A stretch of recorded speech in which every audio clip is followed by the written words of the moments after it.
बिस्मिल्लाहिर्रहमानिर्रहीम। Dear students, अस्सलाम वालेकुम। मैं हूँ आपकी उर्दू की टीचर मिसेस फरद शाहीन। बच्चों, आज का हमारा उन्वान है खुश्क साली और सैलाब।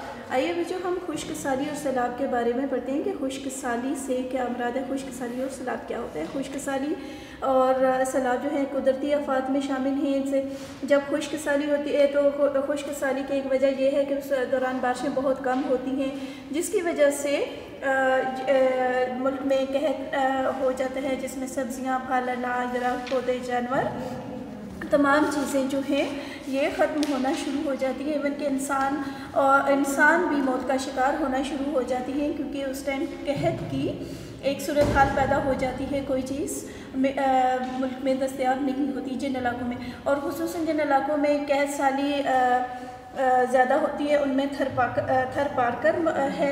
इसके अलावा वहाँ पे अमवात की शरह भी ज़्यादा हो जाती है।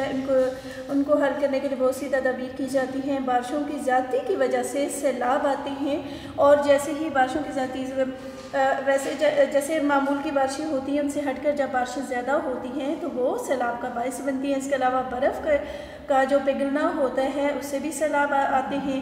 वहाँ पर मौजूद जो नदी नाले होते हैं वो सैलाबी शक्ल इख्तियार कर लेते हैं और सैलाब की तबाहकारियाँ शुरू हो जाती हैं। और इस तरह मवेशी, इंसान, जानवर, घर बार, कारोबार, इवन के फसलें, तमाम तर चीज़ें जो हैं वो ज़ेरे आब आ जाती हैं।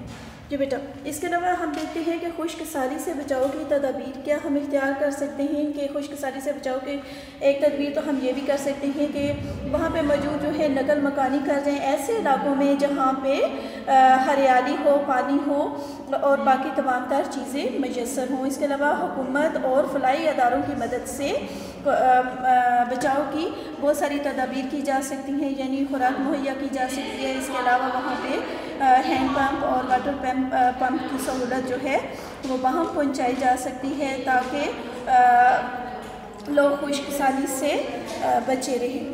जी बेटा, अब देखते हैं सैलाब से बचाव की तदाबीर। सैलाब से बचाव की जो तदाबीर हैं उनमें महकमा मौसमियात सबसे अहम किरदार अदा कर सकता है कि वो बर वक्त जो है मौसम की सूरत हाल बता दे, ताकि लोग जो हैं उसके हिसाब से अपनी एहतियाती तदाबीर को मद्देनज़र रख सकें। इसके अलावा वहाँ पर जो बंद बनाए जाते हैं, वहाँ जो बंद होते हैं उनको मज़ीद मजबूत किया जाए, उनका ख्याल रखा जाए कि वो टूटे हुए नहीं हैं। कहीं ऐसा ना हो कि ज़्यादा बारिश की वजह से वो बंद टूट जाएँ और पानी बह निकले और सैलाब की सूरत इख्तियार कर ले। जिसके अलावा मवेशियों की मुंतकिली की जाए बर वक्त, और इसके अलावा जो मुतासरीन होती हैं सैलाब की वजह से उनका बर वक्त इलाज किया जाए। जी बेटा, ये तो था खुश्क साली और सैलाब। अब हम बढ़ते हैं इसके मश्की सवालात की जानिब। सबसे पहले है इसके अल्फाज मायने।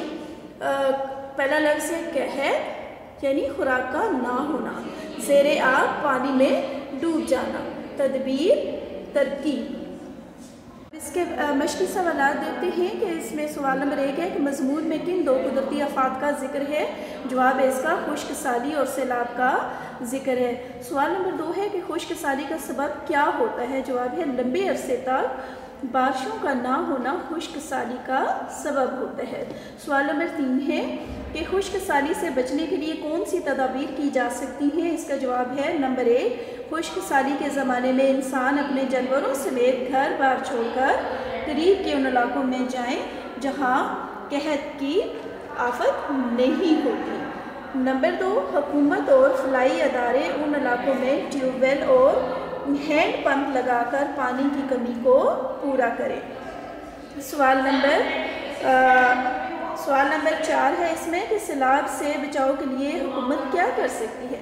इसका जवाब है, इसका भी जवाब हमने पॉइंट्स में लिखा है। नंबर 1, महकमा मौसमियात सैलाब की पेशेगोई करें, ताकि हुकूमत और इस इलाके में रहने वाले उसके नुकसानात से बचने की तदबीर करे। नंबर 2, हुकूमत पानी का ज़ख़ीरा करने वाले बंदों के किनारों को मिट्टी और पत्थर डालकर मजबूत बनाए। नंबर 3, मवेशियों को ऊंचे टीलों पर मुंतकिल कर दिया जाए। और नंबर 4, अस्पतालों में मुतासरीन के इलाज पर ख़ास तौर पर तवज्जो दी जाए। जी बेटा, ये तो था हमारा आज का सबक खुश्क साली और सैलाब। इसका ये अपने इख्तिताम को पहुँचा। इसके अलावा इसके जो बुक वर्क है बेटा वो हम इंशाल्लाह फ्राइडे को बुक पे ही सॉल्व करके आपको भेज दिया जाएगा और हम वो बुक पे ही अपना सारा काम करेंगे। अल्लाह हाफिज़।